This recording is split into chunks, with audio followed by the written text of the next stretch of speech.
Yeah, hello everyone. Thank you for taking the time to join my presentation, and thank you Michael and Subit for arranging this. So I'll just start briefly with a little bit about my lab. So it's about computer-aided design for emerging hardware architectures. So I I grew up in Sweden. I got my master's there, went to Purdue for my PhD, and then I joined the UCF about 4 years ago. And since then, we've been working on 4 main topics: in-memory computing, computer-aided design for VLSI, secure non-volatile memory systems, and the security of deep neural networks. I've been teaching a little bit about programming, algorithms, and circuits, and we have a couple of awards. I mean, I think the one I'm most proud of is like the best paper nomination from ASP.DAC, and then we got the NSF CRI award when it was still like a really competitive program. I think it's changed a little bit since then. And then we had some stipends before. So right now I have like 7 PhD students who are actively working on different topics, and 2 more joining in the fall and the spring. And we also have some undergraduate researchers and a master's student as well. So just to set kind of the frame for like the areas where I work, I enjoy working in, or the broad scope is secure and efficient computing in the post-Moore era. I think this captures all of the different problems in a sense, and how we look at this is that we look at all the problems from the circuit level to the application level. So I think if you want to work in this area, this is really the golden age, because before, when they designed these computing systems, we just relied on that the technology got better. I mean, technology scaling, Moore's law. So as long as we could build all of the small devices into a big system, we got better performance every year. Unfortunately, this has kind of come to an end. I mean, the clock frequency is not scaling anymore. The devices are not really getting that much smaller. So we really have to look for new solutions if we want to get better computing systems. At the same time, I mean, to make matters even worse is that we have all of the amount of digital data in the world became, I mean, that's available just became more and more. And from this, we have all of these new interesting applications. I mean, deep learning, big data analytics, search, that is just requiring more computation to be done to analyze all of this data. So this has led to like this computing efficiency gap that I mentioned in the title of my talk, I believe, that we need more computational power, and we're not going to get it from scaling, and our applications is just growing. So I mean, this is the core driver of all the work that I do. So there's a couple of solutions to this. It's basically try and squeeze out more performance of the current technology. We can use new technology, which is better than the previous technology, and we can move to like cloud, edge, and IoT computing paradigms. So the main research questions I'm looking at is, how can I design efficient computing systems in this, I mean, in this like a new emerging world of computing, and how can I make these computing systems not only efficient, but also secure? So some of the security challenges, I mean, come from the new technology, which introduce new security vulnerabilities, but also it's easy to understand when you go to cloud and edge that the data is a little bit everywhere, and it becomes more challenging to make it secure.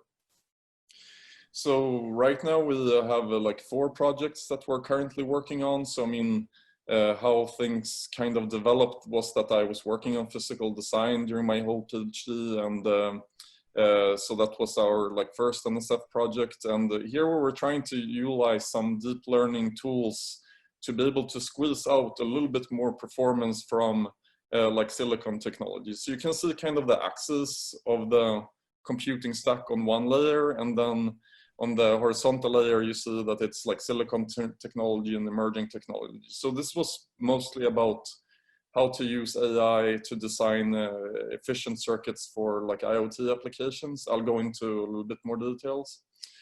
Then we kind of looked at, when I joined UCF, I started looking at how can you design computing systems using emerging technology for these big data applications? And this is really interesting because you can't just design good circuits. You have to really consider the whole computing stack. You can't just be a great circuit designer. You have to consider all of these different aspects. So I mean, I collaborate a bit with Dilian Fan and a little bit with Sumit Jha on these topics.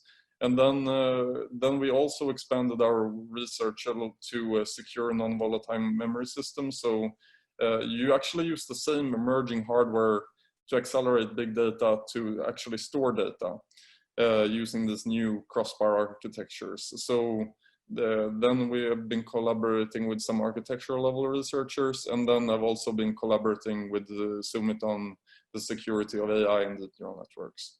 So just a little bit more details about some of these projects. This is I think in memory computing is what I'm most excited about now.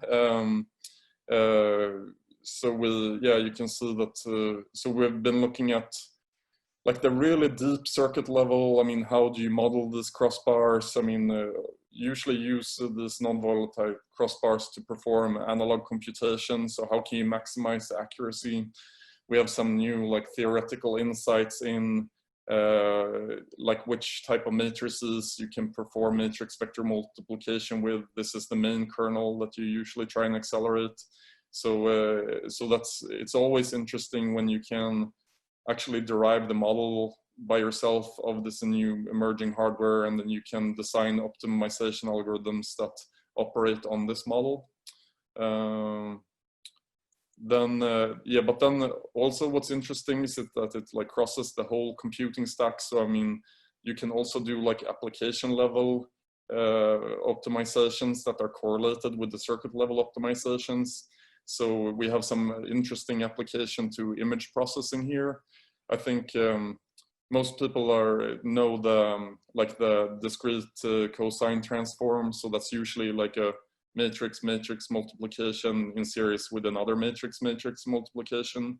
But if you want to do this using emerging hardware, it's better to cast it into just a huge matrix vector multiplication. And we got a paper in Dept, which is one of our top conferences on this, which was very well received. And I think we've also published at all of the top conferences in this area, like DAC, Dept, ICCAD. Then we also have this project on, so how much time do I have left? All right, so let me so we also have a project on more on the computer-aided design for VLSI. So this is a little bit what Kevin talked about last time. How do we handle this increasing resistances in the traditional technology? And this is and then we've also been working on the secure non-volatile memory systems. So like if you have a cloud server and different users are operating using the same server, then there's inherent security vulnerabilities. So we got like an NSF Core Program Award last year, and we actually got another one just funded, which FAN is leading. So I mean, that is some exciting news. So just to wrap up, my near-term plans is to continue this work on in-memory computing and secure AI, and then I really want to design like maybe like a non-von Neumann, non-volatile processor in hardware. That would be really exciting, but then you need a little bit more funding. And then the long-term plans is like, can we expand all of these concepts to maybe quantum computing and optical computing?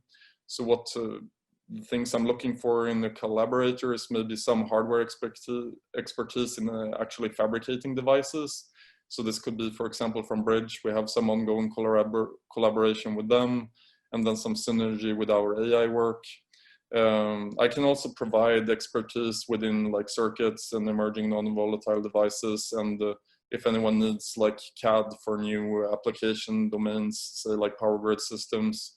But I mean, if I'm going to be able to help you, the problems have to be like super complex, and you need a lot of optimization. Otherwise, if the optimization is too simple, then there's no need really for me to be involved. And yeah, then I just want to thank the sponsors, students, and collaborators. Thank you very much.